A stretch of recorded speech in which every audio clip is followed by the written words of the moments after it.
Eu conversei com o presidente do IPNI e falei com ele sobre a nutrição para o Centro-Oeste. O assunto, além de interessante, é bastante específico quando se trata das regiões. Quando a gente fala da nutrição, nós já pensamos assim num leque muito grande. Quem vem nutrição de solo, nutrição foliar, a nutrição, isso nós falando aqui das lavouras, do mais soja e milho, que é um trabalho, é por aí mesmo? Sim, o Instituto se dedica a desenvolver informação científica sobre o uso adequado de nutrientes de plantas, né? E começando com a nutrição das plantas, a gente acessa a nutrição humana, né? Há vários exemplos que a gente poderia mencionar sobre uma boa nutrição na alimentação causando impacto na vida da sociedade. Por exemplo, o caso do selênio, que é um nutriente indispensável para a saúde humana, que pode facilmente ser adquirido através de comer uma castanha do Pará por dia, por exemplo, né? E quando a gente vem falando dessa nutrição, como você citou o selênio, a gente também já lembra que tem os micronutrientes dentro da nutrição, macronutrientes, e o micro normalmente ele fica ali, esquecido, considerado desnecessário. Também é preciso olhar para isso? Sim, muito bom você lembrar disso. Na semana passada, em Goiânia, aconteceu a FertBio, né, 2016, que é a reunião de fertilidade do solo e biologia do solo. E uma das sessões, alguns pesquisadores discutiram isso, a necessidade de repente, deixar de mencionar macronutrientes, que são assim ditos porque a planta absorve em grande quantidade, e os micronutrientes, que são elementos que as plantas absorvem em pequeníssimas quantidades. Mas todos eles são indispensáveis para que a planta cresça e complete o seu ciclo. Sem a presença de qualquer um deles, a planta não completa o seu ciclo. Então, eles são importantes para isso.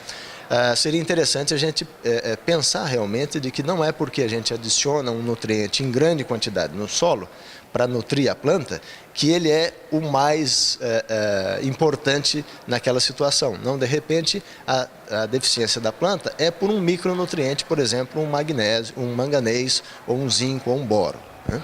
Quando você falou dessa nutrição que vai alcançar a saúde humana, hoje nós já vemos alguns casos, especialmente no trigo, que vem lá uma farinha enriquecida, e alguns casos que ela não foi enriquecida na indústria, foi enriquecida lá no plantio. Exatamente, há diversos trabalhos de pesquisa hoje, em várias culturas, né, tentando enriquecer a semente, né, ou o produto que a população humana vai consumir para fazer uma nutrição adequada a partir do produto e não enriquecendo com a adição de algum componente químico, né?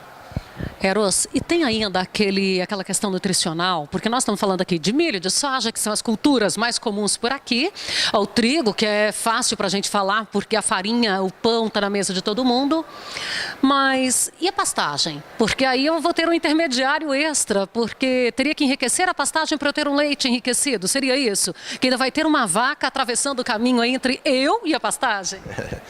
Bom, considerando a fisiologia animal, a gente tem alguns detalhes aí que não torna tão fácil essa analogia como a gente fez para os grãos, né?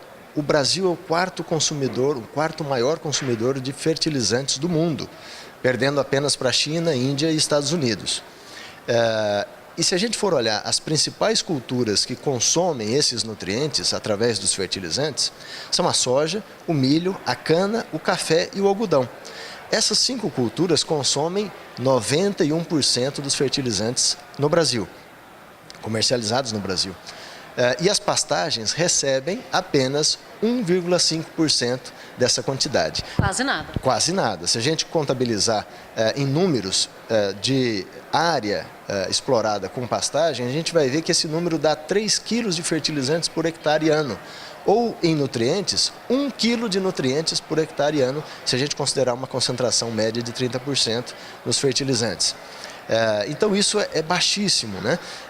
Nós estamos trabalhando, desenvolvendo áreas demonstrativas, alguns estudos mais especializados e fazendo diversas palestras especificamente para pecuaristas, mostrando o tanto que a correção da fertilidade do solo, através da adição de nutrientes, pode impactar na quantidade de biomassa produzida pela pastagem. Com isso, adicionar mais animais por unidade diária, aumentar a produtividade da propriedade, né? E com isso fazer com que a atividade econômica da pecuária seja mais lucrativa e mais rentável para o produtor. Bom, nosso tempo já está esgotado, então só para a gente encerrar bem rapidinho aqui, quando a gente fala desse cuidado, dessa fertilidade e tudo, isso não está mais voltado só para o grande produtor, né? O pequeno produtor também já tem mostrado esse profissionalismo, esse cuidado. Claro, claro. Isso serve para qualquer agricultor, independente do tamanho de área que ele ocupe, né? A nutrição da planta, ela precisa ser respeitada em todas as suas carências, né? Para que o produto colhido seja satisfatório ao mercado, né? Nós não estamos falando necessariamente em altas produtividades, mas estamos falando num produto que tenha um aspecto visual bonito para ser comercializado. Quer ele seja um grão de soja, quer ele seja um pimentão, uma berinjela, um tomate na feira.